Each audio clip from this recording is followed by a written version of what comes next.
Hey guys, how's it going? I'm making this video to hopefully help with conceptualizing some of the many ligaments of the foot. I will try to be as brief and concise as possible with what I felt helped me learn this topic. Of course, as always, taking the time to figure out what works best for you will be better for your own individual understanding of the content, especially with all these ligaments. But either way, I hope this video helps at least a little by potentially providing some helpful pointers. So because there are so many ligaments in the foot, although grouping things is usually my go-to for memory's sake, when it comes to this section, I find it easier to implement a few basic principles to keep in mind that focus on where ligaments are not present, as well as a few pointers to help remember certain exceptions or patterns. For starters, you need to know your basic osseous foot anatomy, and you can test yourself by trying to draw out a simple drawing of the foot, like my crappy one here. It doesn't have to look good. Just need to know that you already have a good grasp on what bones articulate with each other. For example, even before you started studying the ligaments, you knew that these bones here were tarsal bones and they articulate with the metatarsals. Knowing that, it shouldn't come as a big surprise that here is the tarso-metatarsal joint. This concept goes for just about every ligament in the foot as well. And because of this, I won't be focusing on the names of them too much. So with all that being said, if you're still watching, that brings us to my first basic principle, and that is the first metatarsal has a mind of its own. Keep this in mind for anatomy as well as when you take biomechanics. Next is this image here. This image shows where ligaments are present in all three layers. For example, there will always be a ligament present between the cuboid and lateral cuneiform dorsally, between the bones, and on the plantar aspect. Knowing this picture alone covers 24 ligaments, so we're off to a pretty good start. One thing to note here is that the interosseous ligament between the cuboid and navicular is not always present, or it's partially present in the case where the articulation between the two bones is synovial and not fibrous. So with those two basic principles in mind, let's start by looking at the dorsal ligaments of the foot.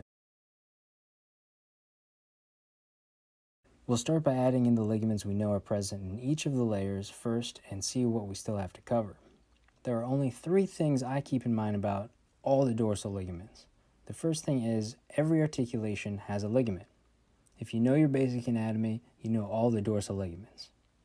Of course, it's never that easy, and there are exceptions. So that brings me to the second thing, and that is our two bifurcating ligaments. Thankfully, the dorsal aspect provides us with a nice way to remember exactly where these two bifurcating ligaments are. If you recall, the foot has a medial and lateral column, as shown here.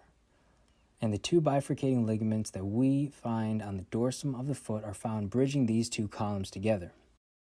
The more proximal one located here, and the distal one here. The more proximal bifurcating ligament is called the bifurcate ligament, which is pretty convenient and easy to remember. On test day, however, remember that it can also be referred to as Chopard's ligament. The more distal bifurcating ligament isn't as nice and went with a different name, the sixth dorsal tarsometatarsal ligament. And if we can remember our first rule of the dorsal ligaments, all articulations, for the most part, have a ligament, here we can see the exception with our 1, 2, 3, 4, 5, 6th dorsal tarsometatarsal ligament. The exception being there is no ligament on the dorsum of the foot spanning between the lateral cuneiform and the fourth metatarsal. But remembering the placement of our two bifurcating ligaments will help you recall where this exception is located. Finally, the last rule of thumb I like to remember about the dorsal ligaments is that the ligament between the intermediate cuneiform and the second metatarsal is a lone ranger. What that means is, in theory, there is only one ligament spanning between these two bones, no interosseous one and no plantar one. So I know this may seem like I'm jumping ahead of myself, but I'd like to briefly show you the bifurcating ligament located on the plantar aspect of the foot from this dorsal view, as shown and drawn here. Hopefully by seeing this you realize that the more distal bifurcating ligaments, both the dorsal and plantar ones, have one goal in mind, and that is to reach the third metatarsal, which brings me to something I always like to keep in mind, and that is the middle toe rule. Of course, I'm sure you can come up with a better name than that to keep in mind. Next, let's take a look at the interosseous layer. These are the strongest of the foot ligaments. Let's start by implementing the basic principles we already covered, starting by adding in the ligaments we know are found in all 3 layers. This covers 8 interosseous ligaments, and from this view of the interosseous ligaments, we can only see 10 total, leaving us with 2 ligaments left in this layer. Another thing we already know is that there will not be a ligament spanning between the intermediate cuneiform and the second metatarsal. We know this because this only occurs on the dorsum of the foot. So with 2 ligaments in the interosseous layer left to remember, sure, you can just memorize them because there are only 2. Or you can recall that we have a middle toe rule.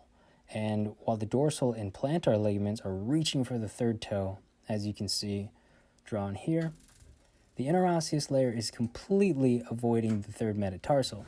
This is what reminds me where the last 2 interosseous ligaments are found, as well as reinforcing other unique ligaments. Last thing to note in this layer, there are no longitudinal ligaments in the interosseous layer.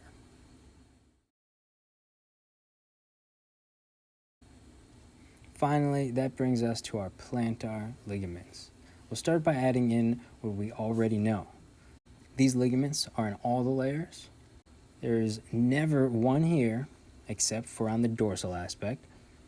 And the middle toe rule, or 3rd metatarsal rule, whatever you come up with, reminds us that the one and only bifurcating ligament in this plantar view is reaching for the 3rd metatarsal. This ligament being the 2nd plantar tarsometatarsal ligament. So what ligaments are left to cover from this plantar view? Well, if you recall that our interosseous layer had no longitudinal ligaments, then the plantar ligaments are left to pick up some slack and make up for it by having the remaining ligaments of the plantar foot all longitudinal, or all in the sagittal plane, or traveling from proximal to distal, whichever is best for you. So with all that being said, we should have now covered most of the ligaments of the midfoot, and hopefully you have a better 3-dimensional grasp on where the ligaments are in relation to one another, as well as a few things to help you keep in mind some key exceptions.